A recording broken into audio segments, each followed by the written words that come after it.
Okay, let's get going with lesson 3. So we're going to use our profound knowledge of T-formulas and graphs, and we're actually going to fit some data. So as of the end of today, we'll be actually doing some real science. Let's get going. So last time we generated some fake data into graphs.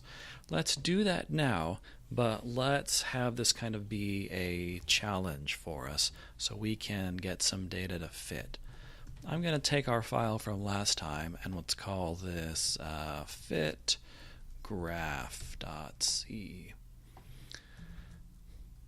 So what we need to do is get some data, define our fit function, and then turn root loose to tell us what the parameters are that fits the data correctly.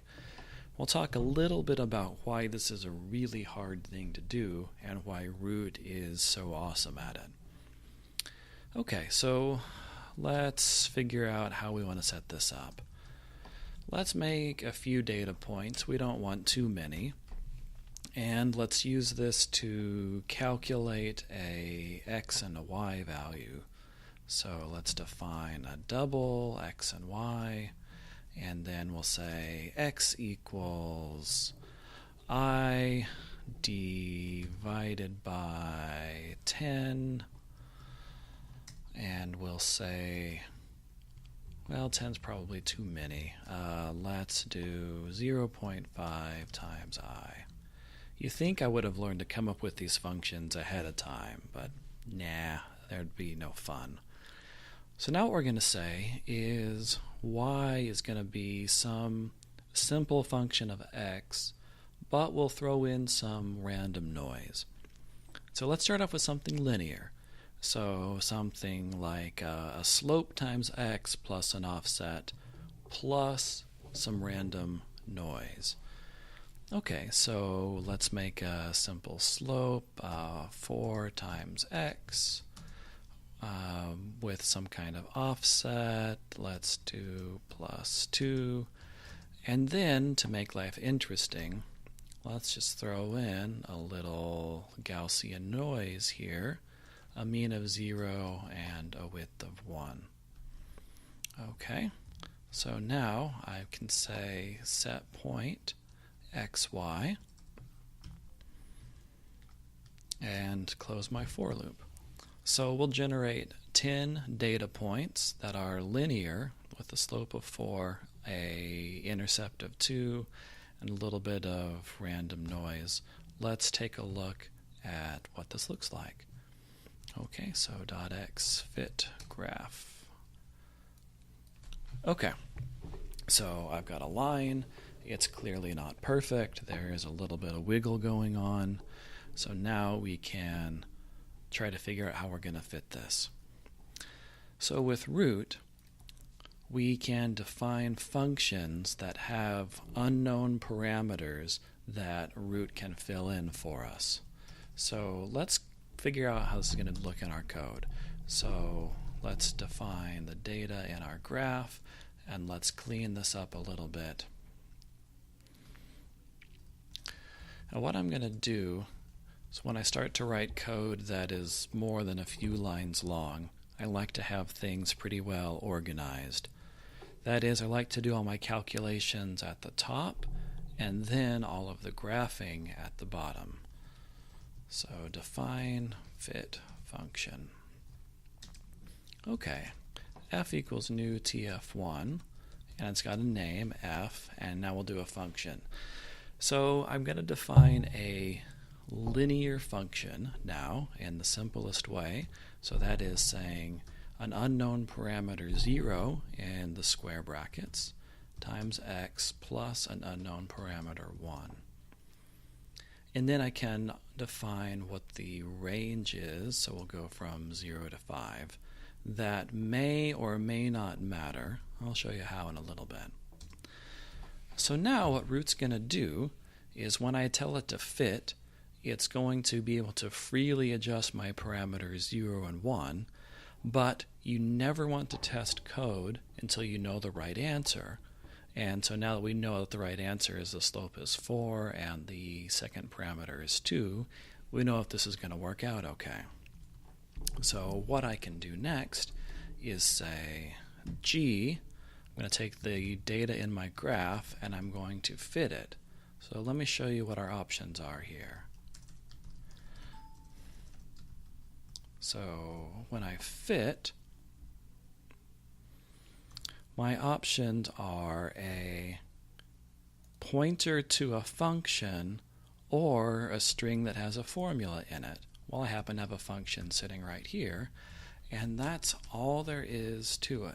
So let's run this and see how this works. Okay, so first off, I have a red line that is in fact a beautiful fit of the data because it's actually going through the data points. Now let's come down here and look at what came out. All right, Root has access to the most powerful industrial strength fitting engine of any code out there. I've used a lot of software, even some expensive things like MATLAB and Mathematica, and they are not nearly as good at fitting as Root is. Root has the industrial strength of code running underneath the hood. So the way that it works is it takes our unknown parameters and it does a series of numerical routines that it has available to it. It figures out which one's going to be optimally efficient. But the idea is we calculate a number that measures how good of our fit is. And this is called the chi-squared, this top number here. So that chi-squared is basically the sum of the distance between the line and every data point squared. So it's easy to define mathematically. We then adjust the parameters, and I see how those parameters affect the chi-squared. Do my parameters make my fit better or worse? Then, if I find the derivative of the chi-squared with the parameters, I can make a prediction about where the derivative is going to be 0. That is, what's the value of the parameter that sets my error at a minimum. So we're basically using numerical techniques for root finding, derivatives, and function minimizing that are implemented in some clever and very fast ways. So my chi-squared now is 8.549. My number of degrees of freedom, this represents how much information do I have in my system. I have 10 data points, but I also have 2 unknown parameters. So my degrees of freedom is going to be 10 minus 2, which is just 8. So how much information is available for me to learn statistically about this distribution? Now, what you want for a good fit is the chi-squared divided by the degrees of freedom to be about 1, certainly less than 2. That's really good. Okay, EDM is about the size of the error matrix. It found this in 30 passes, and I get my values with error bars given to me. So it says the slope is 3.97 plus or minus 0.22. And you remember the actual slope that we used was 4. The constant offset was 2, and it came up as 1.7 plus or minus 0.6, so certainly with an error. So Root did an astounding bang-up job fitting. And I want to emphasize again, this isn't some kind of hard-coded linear regression model like Excel uses. This is a general-purpose fitter that can do anything. So let's play around with this a little bit more. So when I fit data, I have a lot of options at my disposal. I can use some built-in things like Root's fit functions and fit panels to play around with this that we want. So the fit panel gives us some options here for a function that we can use, and you can see some of the options that you have, but I want to show you some other ways to do this. A nice thing to do is to use predefined functions. So for our fit, Root can do things for us automatically. Two of the common predefined functions are a polynomial of an nth order and a Gaussian. Let's start off with the polynomial. So if I do pol1, that is a first degree polynomial, that is just a straight line, which is the sort of fit that we had before. Now notice when I ran my function again, I would have generated different random noise, so I'd have a different fit that should still be with an error. But notice that for the root built-in function, p0 is the offset and p1 is the slope. Okay, so we could try going up and up and up, so let's try a third degree polynomial and see if that's better. Well, that is going through the data a little bit more. My chi-squared per degree of freedom is getting smaller, so I could keep going up and up. Let's do an 8th degree polynomial. Okay, and I get a lovely, lovely fit to the data. My chi-squared per degree of freedom is getting larger. So statistically, this fit is actually getting worse and worse. Another really nice built-in fit function to use is the Gaussian distribution. So like before, Gauss is just G-A-U-S. Now Gaussian is, of course, a horrible fit to this function. So let's see what it did. It made the height of the Gaussian 18, so that's the height here. It put the mean at 5.05, so just off the edge, and it fit all of this to the left side of a really, really broad Gaussian. It also knows that these numbers are not particularly accurate because it's a pretty crummy representation of the data. Now there's a lot of other options with fitting. Let me just show you a few things before we move on. I don't want to get too bogged down in details. So a couple of things that we can do with the fitting. Let me go back to our original function here. 0 times x plus 1. Now these guys, 0 and 1, are parameters to my function. And what I can do is I can give them names, but more importantly, I can give them some initial values that will really help RootsFitter a lot, and I can specify ranges. So if I take a look at my functions available to TF1 objects, I've got set par, I've got set parameters where I can specify them all at once.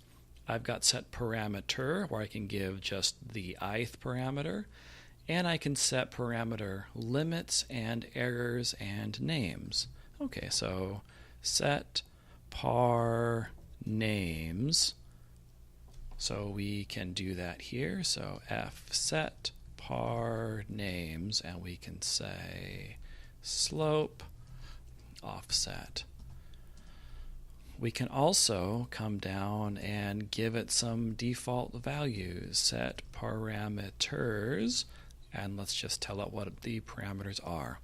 Now, if the root fit fails, a few different things have happened, but 9 out of 10 times, the reason that it failed is it didn't start from a good enough guess. Now imagine that I take a Gaussian function, and I start all my parameters at 0. So it's got a height of 0, a mean of 0, and a standard deviation of 0. Well, in the exponential, that's making root divide by 0. That's really, really bad. So that's kind of a pathological case for fitters to get out of. So the best thing to do there is take a look at your data and set some default values for the parameters. So let's start at a slope of 2 and an offset of 1. And now when we call fit, it's going to change the value of those parameters for us. Okay, so let's run this again. So now it knows that this parameter was called slope, and it gives me the value easily. It knows the other parameter is called offset, and it gives me the value.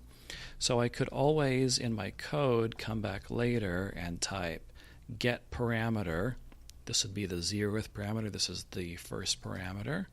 and it will give me the value of that. I could do get parameter error, and it tells me that, so I can have my code know what value that was. I can print my function, and it will tell me what the fits are and what the values are. I can print my graph, and I get all of the data points. So I can store all this information to the screen in some really helpful ways. Okay, so with this, you now have the power to either load in data from a spreadsheet, generate some funny random data, or do some kind of calculation, and then fit this data with a straight line or with any other function you can make up, and be able to know what the fits and the errors are for anything. So let's try this again with one more slightly more difficult function, and then we'll be good to go. So this time let's go with a function that's got a higher degree, 4x squared plus, let's do an exponential of negative x divided by 3 plus some random noise. Okay, let's save this and run it. Now, fitting straight lines is pretty easy to do in Excel, but fitting a gross function with some error is really, really hard. So let's run this. Okay. I'm not allowed to do that caret operator in C++, only when I'm defining my function. There we go. Okay, so I've got this data. It's got a really funny curve to it. That straight line doesn't work very well. So I could, if I knew the functional form, try changing this. So let's now come in here. So my parameter 0 will be something times x squared, and I can say some constant times an exponential of negative x divided by something else. Now, something you'll see often in the world of fitting is that instead of writing it this way, we would want to write it this way. So my parameter is 1/3 instead of 1 divided by 3, so I can avoid doing things like dividing by 0.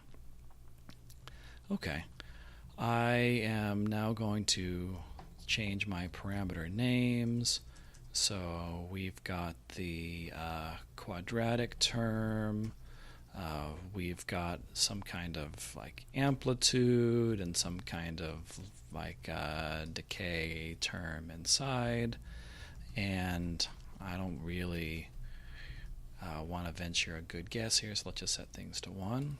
Okay, and I run, and I get a beautiful right on the money fit. Let's see if the numbers came out to be right. So my truth value here was 4, and root came up with 3.987. My truth value here for the amplitude was 1, and root came up with 2.5 plus or minus 0.87. So it doesn't really know what to do with that because I have a correlation between my parameters. So I've got a problem here. My decay here should have been 1/3, and instead it was large because of the uncertainty in that. So I could say, well, this is too uncertain. Let's remove one of these parameters. So let's get rid of that guy. And I'll adjust my fit function. So now I only have 2. And I'll only need to have 2 in my set parameters. So when you have some data, you typically aren't given the fit function on a magical silver platter unless you have a crystal ball that works really well.